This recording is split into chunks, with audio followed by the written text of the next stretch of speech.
조선시대의 모든 화가들 가운데 장승업만큼 술을 즐기고 술의 포로가 되어 한평생을 취생몽사격으로 지낸 사람은 없을 것이다. 그는 50평생을 거의 매일과 같이 술 속에 파묻혀 지내다가 술 속에 거꾸러져 간 사람이었다. 한때 고종 황제의 지호를 얻어 좋은 그림을 그려 바치기만 하면 영달의 길이 눈앞에 있었건만 그는 헌신짝처럼 그것을 포기한 사람이었으니 예술가에겐 벼슬이 필요하지 않다는 그의 인생관의 허무주의 때문이었다. 그는 조선시대 말엽, 고종 때의 사람으로 그의 조상에 대해서 자세히 알 수는 없으나 무반 출신의 후예였던 것만은 사실인 듯하다. 그는 어렸을 때 양친을 잃고 천혜의 고아가 되어 동으로 서로 남으로 북으로 유랑하는 신세가 되었다. 그는 20살이 될 때까지 떠돌다가 나이 20이 되자 서울에 와서 어디엔가 정착하려고 애쓰고 있었다. 마침 서울 수표교 근방에 이응원이란 사람이 있었는데 독서와 그림으로 세월을 보내고 있었다. 그는 동지라는 직함을 갖고 있었기에 이웃 사람들은 그를 이동지라고 불렀다. 이 동지는 실로 우연한 기회에 장승업을 만나게 되었다. 그는 사람 보는 안목이 있었으므로 처음으로 장승업을 보는 순간 그의 뛰어난 상무에 반하지 않을 수 없었다. 그는 장승업의 방랑을 중지시킨 사람이었으니 승업이 이 동지의 집 식구가 되었기 때문이다.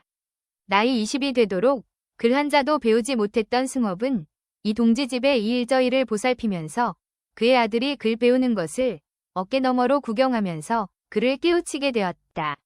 그리하여 그는 글에 점점 더 열중하게 되었고 글자도 제법 쓸 줄 알게 되었다. 그런데 이때 이 동지는 상당히 부유한 집안의 사람으로서 서화 골동의 수집가였다. 그의 집에는 상당한 양의 고대 중국 서화와 골동이 비장되어 있었다. 원과 명나라의 인류 화가의 것도 국내의 것도 삼원의 것이 대개 갖추어 있었다. 한번 그 그림들을 보고 난 승업은 가슴속에서 갑자기 치솟는 야릇한 의식을 어찌할 수가 없었다. 그는 붓을 들어 그림을 한번 그려보기로 했다. 자기도 그만큼은 그릴 수가 있을 것만 같다는 생각이 들었다. 그 같은 생각은 놀랍게도 틀리지 않았다. 한 번도 잡아보지 않은 화필이었지만 그것은 스스로 움직이는 것처럼 유연히 미끄러졌다. 메란을 의시하여 산수와 영모 등을 그려보았는데 그 필치가 대가의 것을 능가할 만했다. 첫 솜씨가 그러하였다. 그는 실로 신운이 횡이라는 천재 화가였던 것이다. 어느 날 주인 이동지가 장승업의 그린 그림을 발견하고 물었다. 이것이 네가 그린 그림이냐? 그렇습니다. 언제부터 그림을 배웠느냐? 그림을 배운 적은 없습니다마는 한번 그려보고 싶어서 붓을 놀렸더니 그렇게 되었습니다. 너는 천재 화가다. 이제부터 뜻을 그림에 두고 열심히 공부해라. 지필목 등 화구는 내가 마련해주마. 그때부터 장승업은 매일같이 그림만 그렸다. 워낙 그림에 천재적인 소질을 갖춘 그였으므로 그의 그림은 일취월장했다. 그는 그림을 그리기 시작한 지 불과 몇 해가 지나지 않아 대화가라는 칭호를 받게 되었다. 스승 없이 그리기 시작한 그림이었지만 그의 그림은 천이무봉과도 같았다. 그런데 그는 그림을 잘 그리기는 하였으나 술을 너무나 좋아했다. 매일 장취, 술과 장승업은 이제 때려야 뗄 수 없는 사이가 되고 말았다. 한 잔이 두 잔 되고 두 잔이 10잔이 되고 돛술이 말술로 말술이 다시 섬술로 변해간 것이었다. 하루에 300잔을 기울였다는 이태백을 따를만 하였다. 그는 그처럼 통음하기만 했기에 제법 큰 그림을 한번 완성하려고 하면 몇 해가 걸리는 수도 있었다. 몇 해가 걸려도 완성되지 못하는 수도 있었다. 그는 그림값이 후하게 들어오면 우선 술집에다 그 돈을 맡겼다. 그리곤 무한정하고 술을 즐겼다. 그리하여 한평생을 주체에 신음하다가 50여 세에 세상을 떠나고 말았다. 고종 황제는 장승업의 화명이 높음을 듣고 그를 불러 그림 병풍을 얻고자 했다. 수십 첩의 병풍을 그에게 위촉하려고 했다. 그 같은 소문은 삽시간에 서울에 퍼지게 되었다. 모든 화가들은 부러워할 뿐 아니라 시기하기도 했다. 이제 장승업은 팔자를 고칠 거야 하고 떠들어댔다. 장승업을 오늘의 대성으로 이끌어온 이 동지도 크게 감격하며 승업을 찾아왔다. 참으로 반가오이. 모두 다 자네의 재주가 출중하기 때문에 상감님께서도 특히 자네를 선발하신 것이니 힘써 그림을 잘 그리도록 하게. 사람의 운수란 일생에 한 번 이런 좋은 기회가 올까 말까 하는 것이니 깊이 생각해서 성심껏 해드리게. 큰 돈과 높은 벼슬이 자네에게 올 거야. 한 가지 부탁할 것은 술을 좀 조심하란 말일세. 궁중에서 그림 그리는 동안만이라도 제발 술을 좀 덜 마시게. 이것만 명심하면 자네의 입신 양명은 다시 말할 것도 없을 것일세. 참으로 고맙고 반가운 일이로세. 이 동지는 육친과 다름없는 마음으로 장승업을 고무 격려했을 뿐만 아니라 친히 세밀한 주의까지 친히 해주었다. 드디어 장승업은 고종 황제의 소명을 받아 궁중으로 들어갔다. 승업의 주량과 술에 대한 상식을 들어 알고 있었던 궁중에서는 그에게 깨끗한 방 한 칸을 비워주었고 그림 그리는 데 필요한 모든 조건을 구비해 주었다. 옆에서 한 사람의 무감이 승업을 감시하고 있었는데 그가 술을 과음하여 궁중을 어지럽힐까 염려한 까닭이었다. 상감은 특별히 수락관에 분부하여 승업에게 몇 술 석 잔씩만 주도록 하여라. 그 이상은 절대로 주어서는 안 된다 하고 명했다. 하루 이틀 지나는 동안 장승입은 술이 먹고 싶어 죽을 지경이 되고 말았다.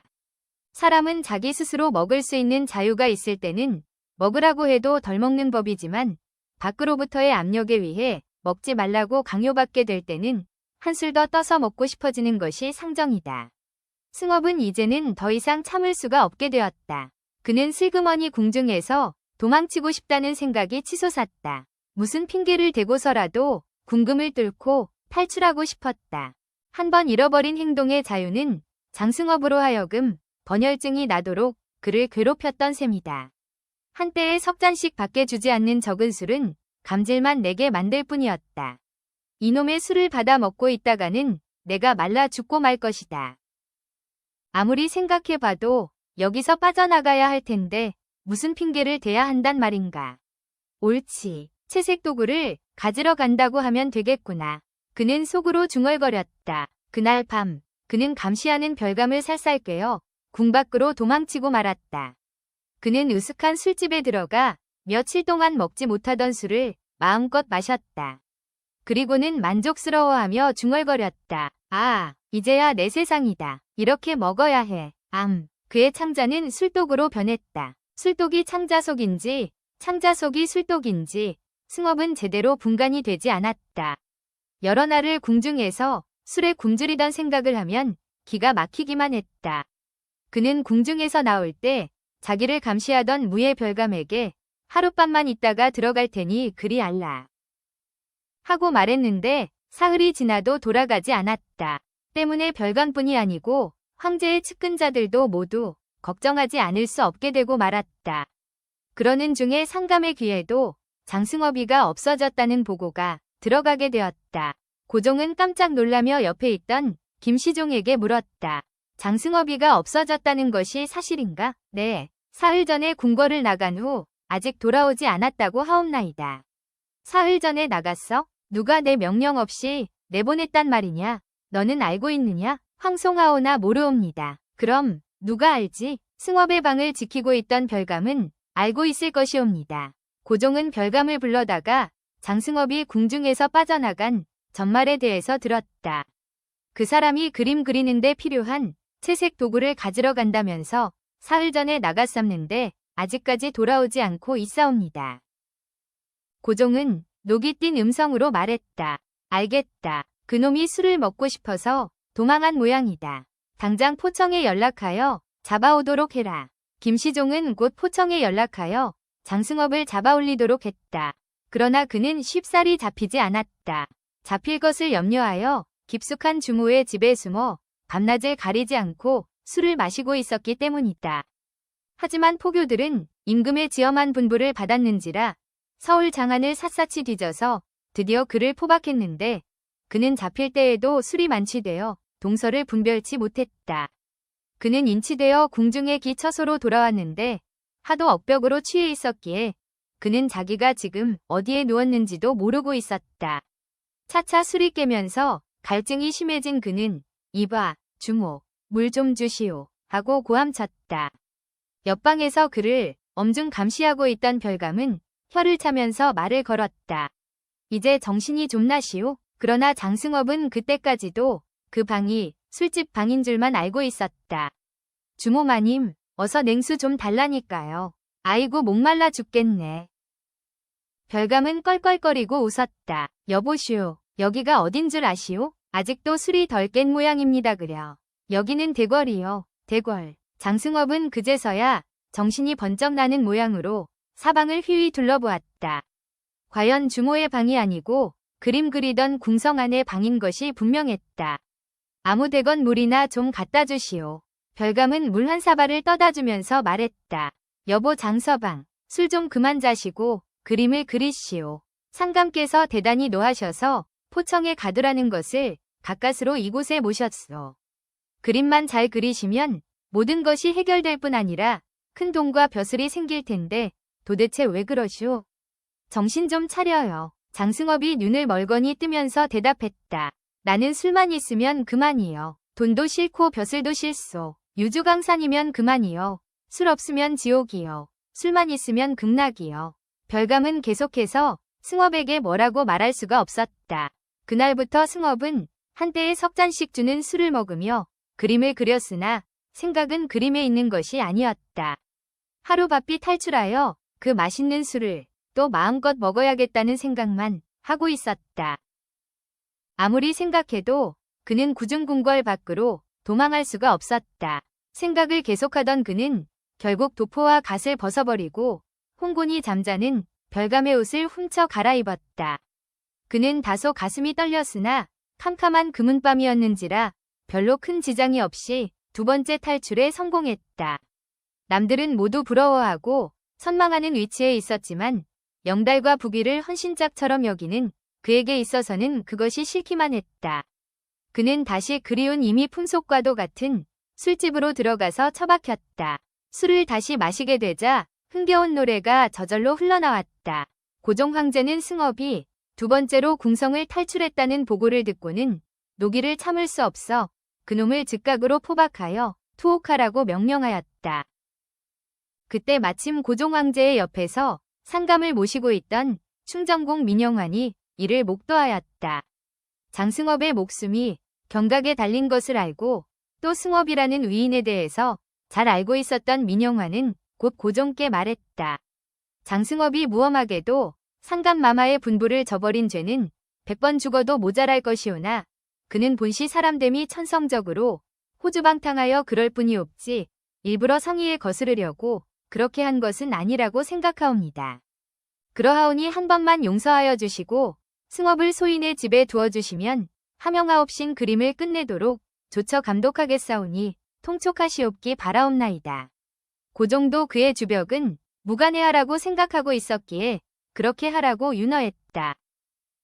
그날부터 장승업은 민충전공의 집에서 유숙하면서 그림을 그리게 되었는데 민영환은 그가 망칠 것을 걱정하여 그의 위관을 벗겨서 감추어 두고 그가 좋아하는 술을 무진장으로 제공하였다. 장승업은 좋아하면서 매일같이 술만 마셨다. 하지만 그런데도 불구하고 어딘지 모르게 모자라는 것이 있는 것 같았다. 억벽으로 먹고 억벽같이 쓰러져 자야만 될 것 같았다. 처음에 민영환의 집에 와서 수일 동안은 그림에 작심하는 듯 하였으나 또다시 발광에 가까운 수레의 향수를 도저히 참을 길 없었다. 그는 또다시 궁중에서처럼 차츰차츰 탈출하고 싶은 생각이 간절해졌다. 어느 날 민충전공은 예궐하여 없고 감시하던 하인이 마침 졸고 있는 틈을 타서 승업은 이웃방에 걸려있는 상복과 방갓을 훔쳐 몸에 걸친 다음 살금살금 그 집에서 빠져나오고 말았다. 그는 또다시 술집에 숨어서 술타령을 하였으나 포교의 손에 붙잡혀서 도로 민영환의 집으로 들어갔고 달포 남짓한 동안 전후 3번이나 다시 탈출했다가 3번 다 붙잡혀 들어갔다. 민영환은 그를 불러 앉혀놓고 말했다. 아, 이 사람아, 아무리 사람이 우둔하기로니 그러는 법이 있단 말인가. 상감께서 크게 노하셔서 당장 포박하라고 지엄한 분부가 내렸었는데 중간에 내가 끼어서 우리 집에 두고 잘 타일러 그림을 그리게 하겠다고 여쭈어 무사하게 만들지 않았나. 그런데도 매일같이 탈출하여 술로만 1월을 보내는 사람이 어디 있단 말인가. 사람이 사람된 소위가 어디 있단 말인가. 장승업은 민영환의 호의를 모르는 바가 아니었다. 그는 머리를 숙이고 말했다. 대감의 지호를 남달리 받자와 이처럼 죽지 않고 살아있는 것을 소인도 잘 알고 있습니다. 대감께 미안하다는 말씀은 이루다 형용할 수 없습니다만 뼛속에 스며오는 술에 대한 매력을 어찌할 수가 없습니다. 그 경을 술을 끊는 약은 없겠습니까? 매일 장취로 술만 마셔서야 사람을 무엇에 쓴단 말인가. 앞으로 절주를 해서 좋은 그림을 그리도록 하게. 상감님의 뜻에 맞는 그림을 그리기만 하면 돈과 벼슬이 한꺼번에 굴러들 텐데 이 사람아 정신 좀 차리게. 소인은 돈도 벼슬도 부귀도 영화도 모두 싫습니다. 그저 한 세상 술타령이나 하다가 갔으면 하는 것이 소인의 평생 지원입니다. 민영환도 그의 뜻을 그 이상 거스리고 싶지는 않았다. 자네의 뜻은 잘 알았네마는 장가도 안 가고 그냥 늙을 작정인가? 장가는 가서 무엇하겠습니까? 그럭저럭 한 세상 살다가 가겠습니다. 그렇지만 상감께 바칠 그림은 꼭 그려야 하네. 하지만 그는 끝끝내 고종 황제께 보내는 큰 병풍을 완성시키지 못한 채 중간에서 중동무이하고 말았다. 그는 글을 배우지 못했기에 그가 그림을 그리면 화제는 안심전이 써주곤 했었다. 그는 결국 55세를 일기로 부귀도 영달도 도외시한 하나의 관객으로 짧은 한평생을 마쳤다.